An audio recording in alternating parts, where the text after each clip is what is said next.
All right. Hello, everybody. Welcome back to another episode of 7 for 7 News. What you missed, episode 3.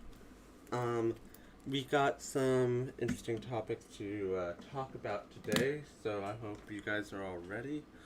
Um, so, yeah. Just give me a second. Let me get rid of this. Sorry, professional streamer right here. I know. Um, but yeah, so we have once again 7 topics to talk about, and as per usual, the links to my sources will be found in the description below, and I will try to keep any bias out of this as possible and report only the facts to the best of my ability. So, the first topic we have to talk about is Trump and COVID. For those of you who don't know, Trump and some of his family members and other members of the White House have contracted COVID 19, along with other members of the Republican Party. And this has led to a lot of memes on social media, some of which wishing for the president's death.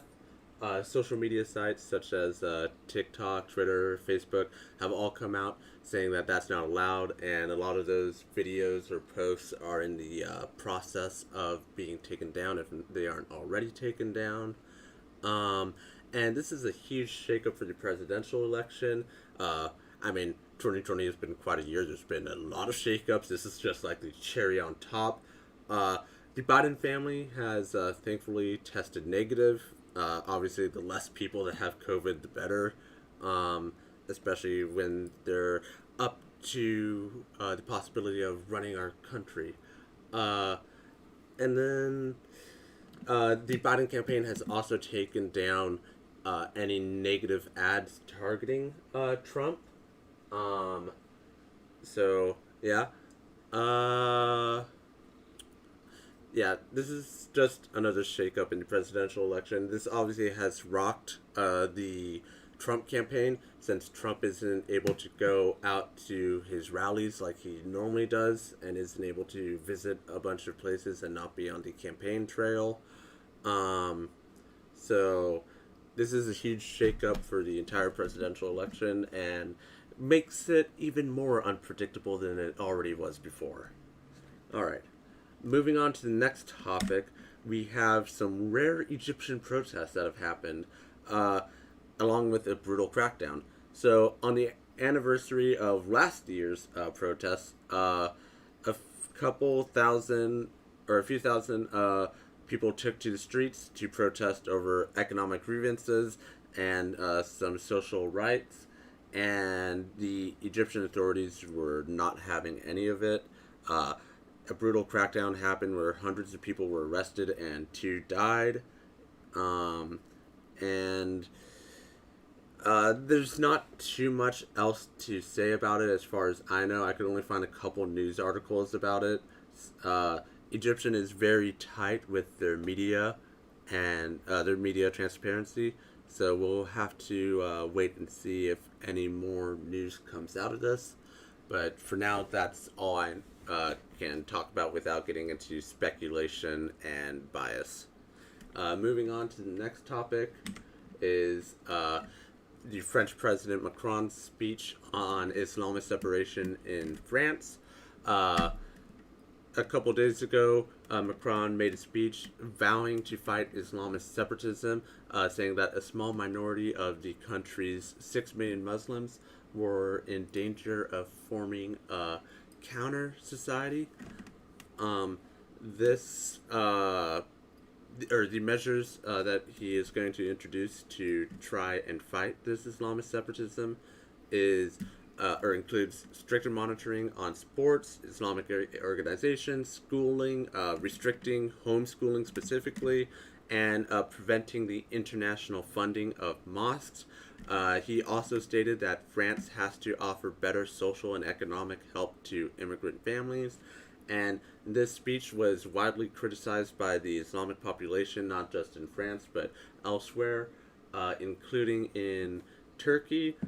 Turkey is the first major country I believe that I saw that has spoken out against this, and I'm sure more Arab and Islamic countries are to follow. But yeah, we'll have to wait and see how these measures take effect, and or which ones actually do take effect. And for now, that's all I have to say about that topic.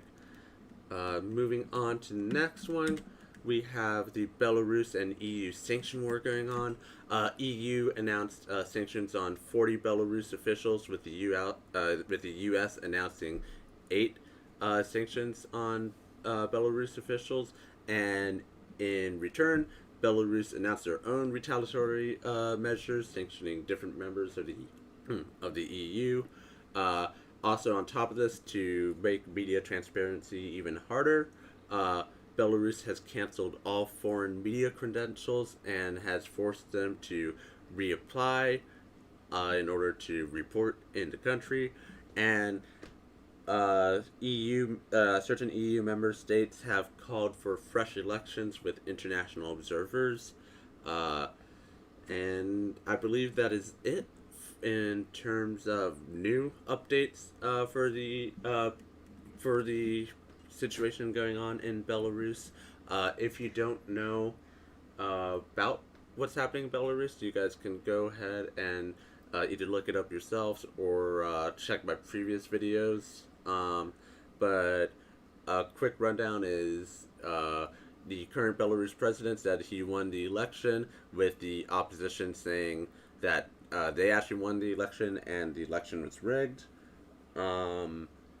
And that has led to a lot of opposition protests, with a lot of crackdowns on said protests. And yeah, now we're here. Moving on to the next topic, we have Armenia and Azerbaijan war, which is still happening and is actually escalating as we speak.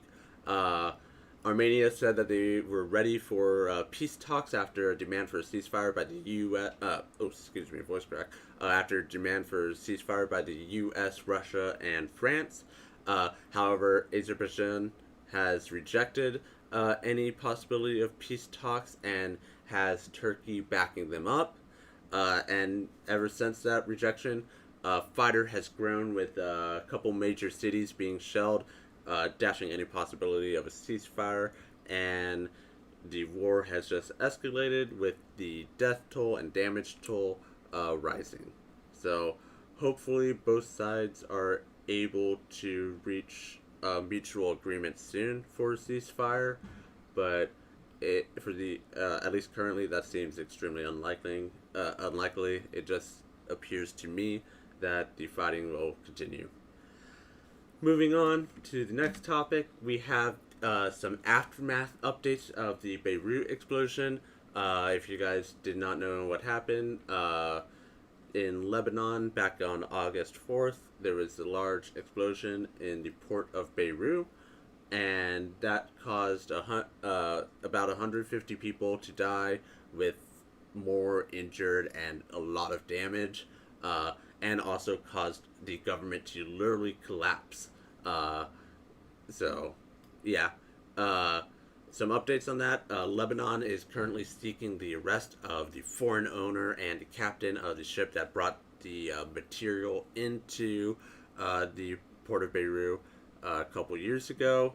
And then the PM designate Adib has failed to form a new government, which means they're going to have to try again to form a new coalition government.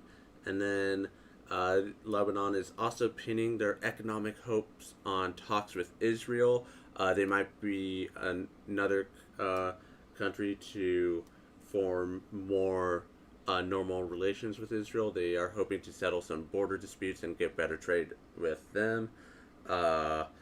This will help with the economic recovery, because the Beirut explosion was just a cherry on top for the crash of the Lebanese economy, which was already in danger.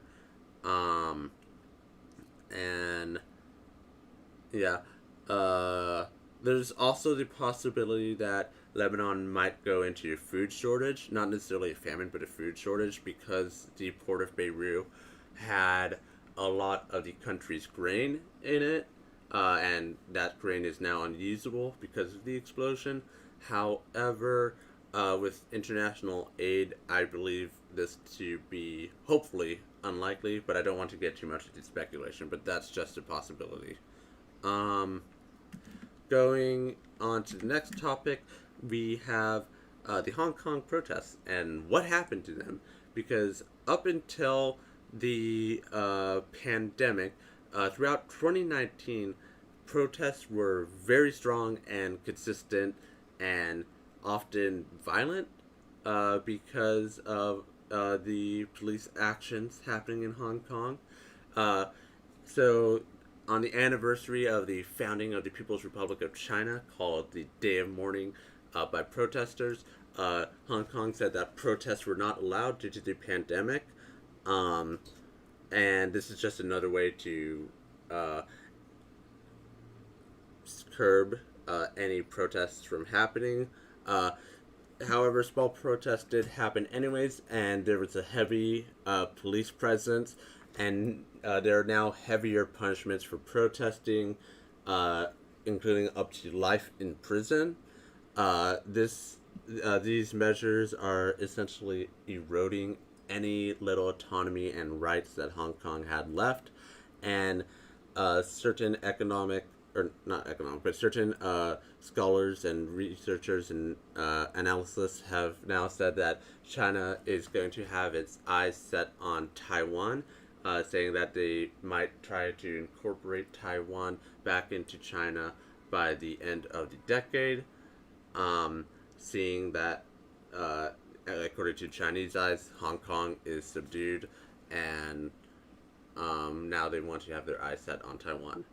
So that is all I have to say about that topic, and that's all for the news today. I hope you guys all enjoyed watching, and we'll talk to you next time. As Once again, the links to my sources are in the description below on my YouTube channel. If you're watching on Twitch, head over to the YouTube channel to look for any links to my sources and everything. But I hope you guys enjoyed, and I'll see